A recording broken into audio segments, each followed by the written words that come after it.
4-pack of tickets to the International Sportsman's Expo at Cal Expo, January 16th and 19th. My dad's favorite thing. We'll be doing that all week long. Joining us right now, without further ado, from his award-winning, top-rated morning program in Houston, Texas, the one, the only, the lovely, the talented Sean Salisbury. Good morning, Sean. How are you guys doing today, man? What's up? Hey, Kings are on a 5-game winning streak, dude, after losing 6 in a row and firing their coach. We're doing pretty damn good, Sean. Say that well, but yeah. I would imagine a little bit of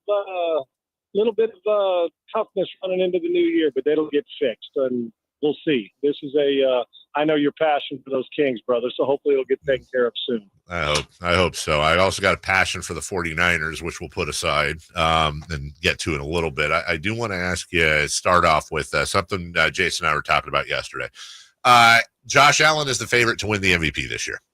When you look at the numbers, I don't think head-to-head matters, but Lamar beat him this year. When you look at everything but rushing touchdowns, Lamar Jackson is better than Josh across the board. And by the way, Lamar's numbers this year are better than his last year. And I know you've seen the clips of Jackson's interceptions, of which at least 3 of the 4 were like bouncing off a dude's face mask type of interceptions. I'm curious, and I say this all the time, but as somebody who played the position, who was under center, who understands everything inside and out about a quarterback, I, on the surface, think Lamar Jackson's the MVP. And I'm just wondering if you disagree and what the case for Josh Allen would be that maybe I'm missing. Yeah, think about this. Jared Goff and Saquon Barkley have no shots. Right. And Sam Darnold heading into last week. I mean, in any other year, we're like, well, could one of them be offensive player? Even Jamar Chase. Look at the year he's had, right? Mm-hmm. And Burrow. Yeah. And so this is one of those where, like, the first 5 guys, you're like, damn, I could actually give it to that guy, and we shouldn't have a complaint. We were talking about Lamar. I brought it up today. It is fascinating. When it comes to the MVP, I probably look a little different. It's not just numbers for me, although when, the main MVP vote, I think it's 50 voters, they vote. Numbers obviously matter. I mean, but then again, so like in baseball, when Kirk Gibson won the MVP in 88, his numbers weren't gaudy, but it was everything he brought to the table. Sure. And I also look deeper. Josh Allen, I remember this beginning of the year, we expected Buffalo to be down a little bit. Not as many skilled players. Stephon Diggs gone. How would they do? And I think Josh Allen elevated his play at a time when their offense wasn't loaded. Baltimore brings in Derrick Henry and, obviously Joe Burrow's team. Hell, if Burrow's team makes the playoffs, look at his numbers. Oh, yeah. He should be in it as well. But Baltimore's played like 12 teams or 11 teams with like playoff post 500 records, the over on them. I was talking about Lamar this morning, and as much as I think Josh Allen's probably going to win it because maybe they're tired of the Lamar fatigue, which we shouldn't be. Guys, I want you to think, what is he, 6 years into his career? If he wins the MVP, and I think right now, if you took all 14 teams and said they all played their best, that they reached the pinnacle of their season in the playoffs, Baltimore's winning it. If that was the case over any of them. And Detroit's good. If they all play their best because Detroit's injuries on defense, Baltimore's defense is stepping up. And Lamar, the last 5 weeks in this offense or so, they just look like a game plan for them. I think it's the most difficult job in the league right now because of Henry and Lamar's feet and Lamar's arm. And he's got better this year. He's gotten better every year, it feels like. So that's just what's he going to do in January. But the playoffs aren't the MVP. It's a regular season. I look at the numbers and the way he's played, and I do get why he should win his 3rd. And I also want you to think another thing. He's the all-time leading rusher in NFL history at quarterback. Yeah. He has already had a better season, and he's going to get 5,000 yards at some point in his career, and probably rush for 1,000 in the same season. And he protected the ball this year, and they're a great team. And he's elevated his game, and he's done his leadership, his command. I can tell you this. He probably should win it, yet I don't know how Josh Allen can play any better, but both of them took their game to another level. Think about it. 6 years into his career, 3 MVPs and a Super Bowl win. He's already in the Hall of Fame. Wow. I want you to think about it. Remember, some of these so-called experts had him playing slot receiver. Right. And the undertone of that, we know what that was. He's an African-American quarterback who was a Heisman Trophy winner, but man, he's got great feet, so let's put him at slot receiver, which was an embarrassment and stupid. The guy's a quarterback and always has been, and he gets better every year.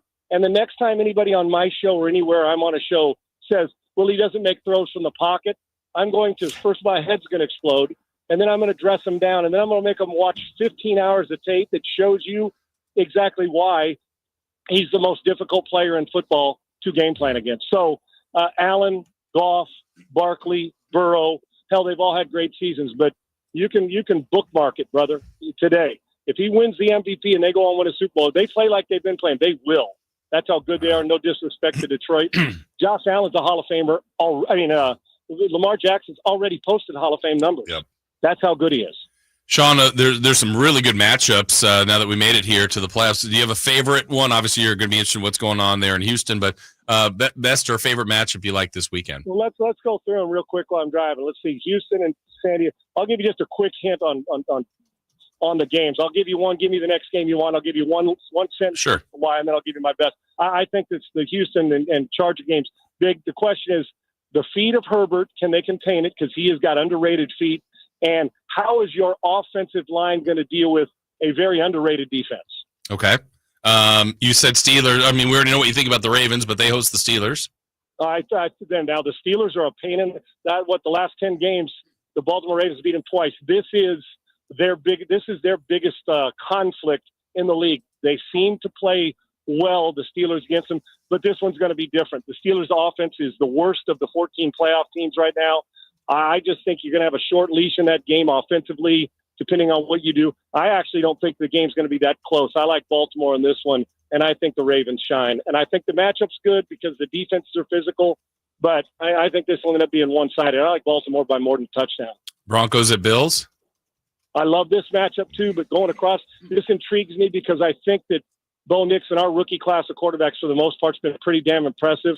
I love their defense, and the one thing I know is you let Sean Payton's team hang around, he is not going to be shy on being aggressive. They will not play it safe.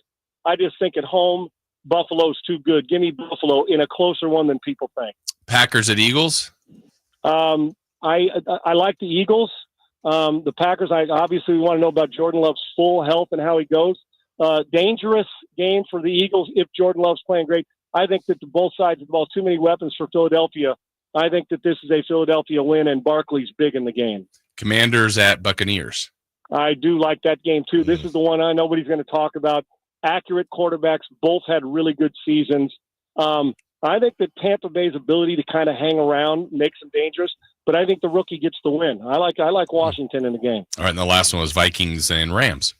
You know, this is because of the familiarity with both coaches. This is O'Connell and Sean McVay. The system, you could flip-flop every player and put one on one roster and the other on the other, and the verbiage wouldn't change. It's going to be a simple matter of execution. Does Darnold, revert back to the way he's played all year? And I think the Vikings, dealing with those two receivers in Kupp and Puka, are going to have a hard time. I like the Vikings at home, but I think this is a final drive type game, and the Rams have experience there. But my favorite matchup going back this year, the physicality of the Steelers and Baltimore always intriguing, and Lamar's history in the playoffs and get through that. But I love the Denver and Buffalo game because I don't think it's a foregone conclusion. As good as Buffalo's been and not playing their starters a lot last week, I think Denver can hang around defensively, and if they get a few plays from the rookie, that'll be the thing, is how does he deal with that atmosphere?